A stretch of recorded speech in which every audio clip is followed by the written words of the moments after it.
Hello there, and welcome again to Organizational Behavior.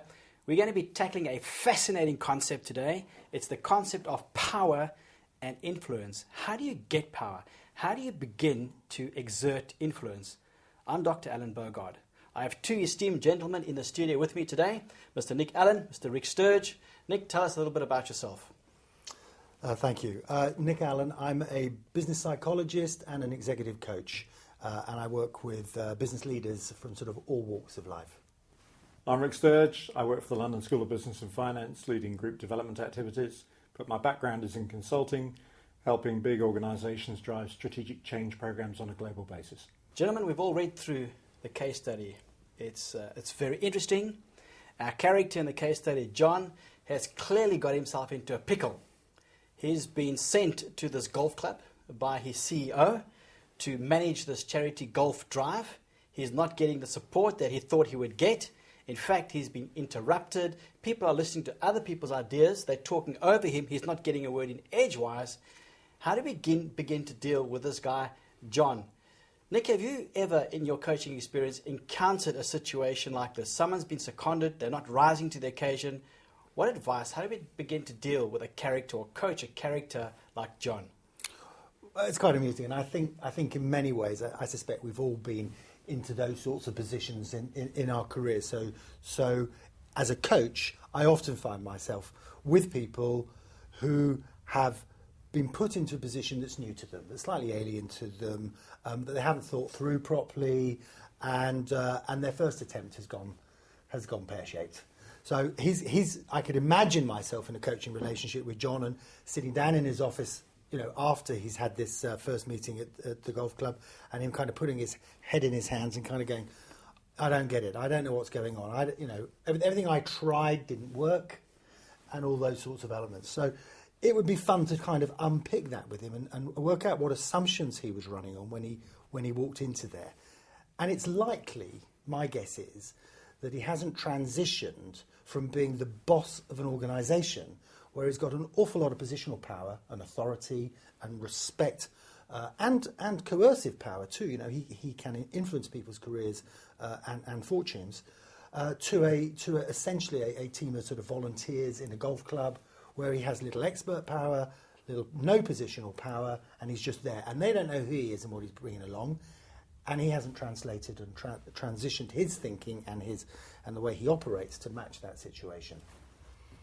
Yeah, I think that's absolutely right. I echo what Nick said. We've all seen instances of people, if you like, moving out of their comfort zone, perhaps in an organisational environment. Clearly, he's got to where he's got to in his organisation. He's got status. He's got power. He understands the business. He understands what makes it tick. He understands what his boss wants out of him. And he's in a good space as far as he's concerned. Take him out of that, put him in a completely alien environment, and people will react in a different way. Clearly, he's gone in with a very preconceived notion on how he should manage that transition. And he's just found himself down the wrong alley. And he hasn't gone in with the necessary preparation, the necessary wider thinking. And he's completely bamboozled as to why he's ended up where he is. Right, clearly one of those reasons is that his positional power has been stripped away from him. He's part and parcel of a team now that has existing relationships, and he's not part of the in-crowd, so to speak. My heart goes out to John because his boss has put him into a difficult situation. Have you seen something like that happen before? Yeah, well, he's into risk mitigation now, isn't he? He could fail, and it would be worrying, wouldn't it, to fail on an activity that's kind of outside of your business when you might be succeeding very well in the business. So he's into some kind of risk mitigation strategy here. And I imagine as his coach talking that through with him and exploring possibilities with him about what his options are in these sort of situations. And I think we can go on and talk to those through this case study. Yeah, I go with that. I think you've got the scenarios where big business, they'll come in and say, I want you to, you're an accountant now, but I want you to go and head up the sales and marketing function, or go and lead an IT implementation program, completely out of the comfort zone. And it's how you respond to that. And I think what I've seen from an organisational perspective in the past is the people who succeed are the people who do go in with that open mind, understand what's going on, build up a picture before leaping to an answer. And clearly here, John has leapt to an answer which, for all the right reasons, he thinks it's the right approach, he thinks it's the right answer, he thinks it's going to deliver success. But we've got to step back and ask, what is the goal of what we're trying to achieve here? And I think from this perspective, clearly it's a charitable golf day. They're looking to maximise the money that's being raised in relation to that charity. And if he goes in understanding the goal, maybe that's going to start shaping the right behaviour in terms of where he's going to fit in that scheme. So his ability to influence and his sources of power, the situational and the positional power and authority that evaporated before him, that's all gone now. What options does he have at his disposal? And here's why I asked the question. I recognise that those things are important, and it's helpful if they're in place. But if they're not, and they're not necessarily needed, and I say not necessarily needed because essentially from the case study we can very quickly deduce that this is a short-term project that he's been assigned to. So does he really need that situational base or that power base that he originally had or not? Well, the solution that I think that's more obvious to him is exactly following on from your point, Al. The solution is, I've got to get through this, but it's got an end and it's not too far away. I can't let it fail. But I don't know whether you can see different, but I can't see the risk in letting Andrew lead it, quite frankly. Exactly. So what his risk is not to let the task fail. He doesn't have to be seen, don't believe, as the leader of it, as long as it's a success. And so if he sits down and thinks, well, what can I bring to this team? I suspect there's quite a few things that he can bring to this team, but not leadership.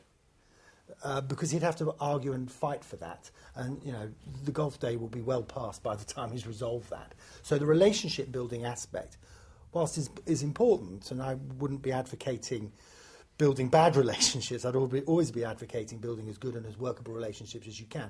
I don't think it's the key to being successful, to minimising the risk and being successful here. Right.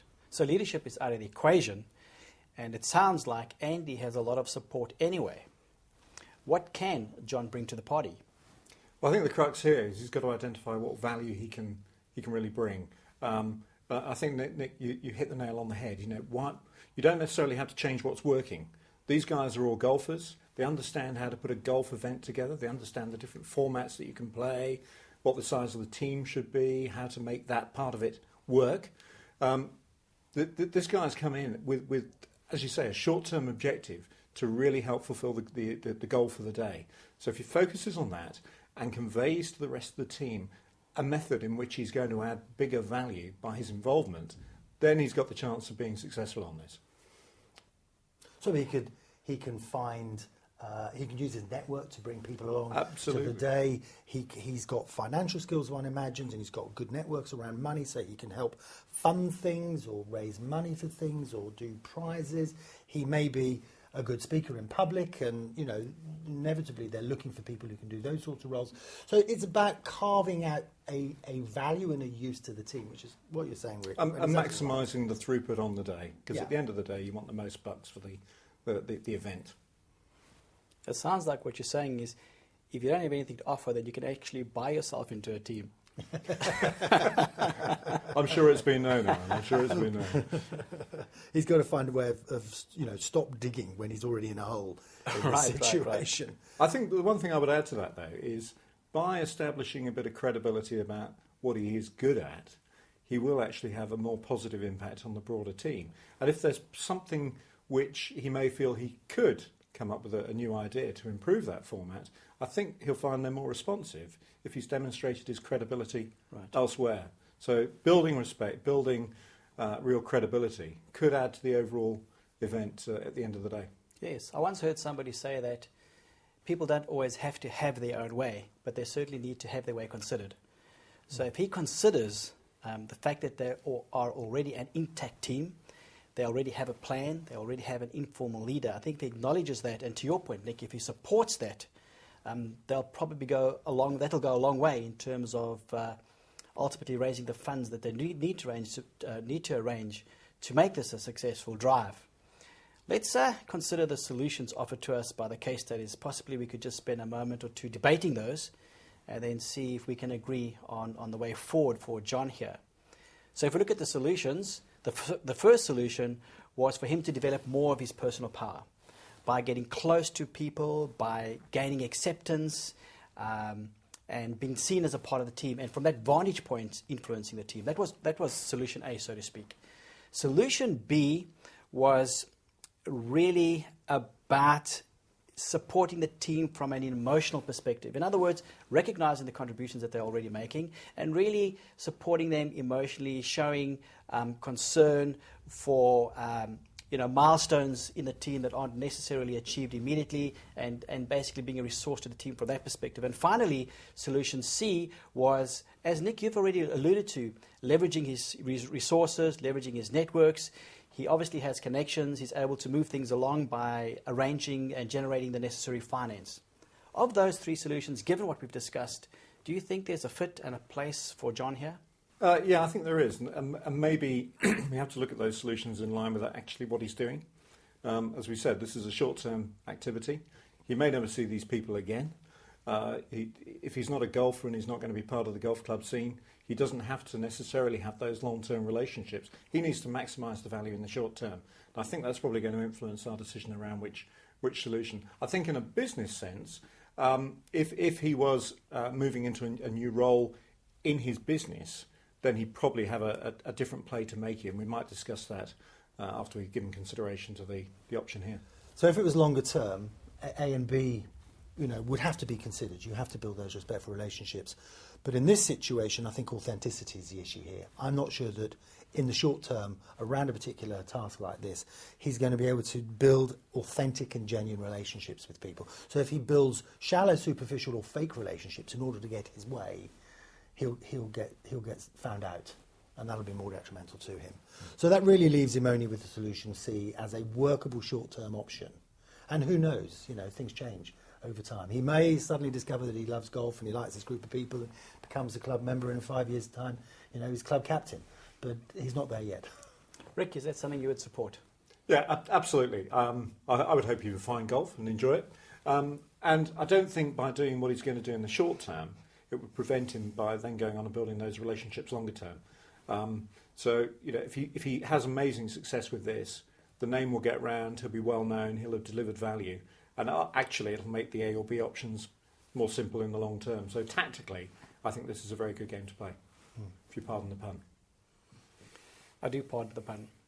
In fact, you've heard from the panel, clearly we've all gone for option C. Option C being John certainly has a role to play, but it's more about leveraging his contacts, his networks, his resources, his ability to generate finance. The idea would be for him to support Andy, to keep Andy visible in the process, and also to offer the team that emotional backing which is needed. Thank you very much.